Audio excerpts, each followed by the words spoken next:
பெராண்டா race banking மற்றும் government தேர்வுகளுக்கான online மற்றும் ஆஃப்லைன் பயிற்சி.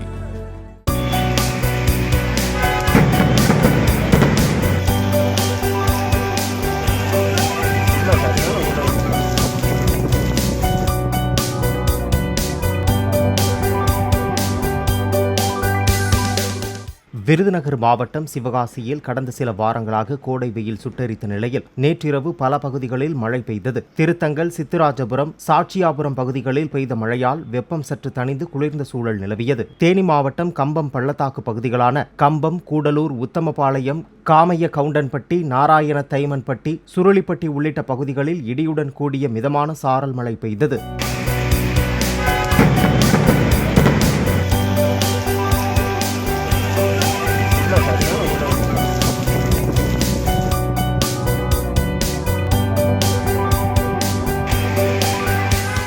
பெராண்டா ரேஸ் பேங்கிங் மற்றும் கவர்மெண்ட் தேர்வுகளுக்கான ஆன்லைன் மற்றும் ஆஃப்லைன் பயிற்சி.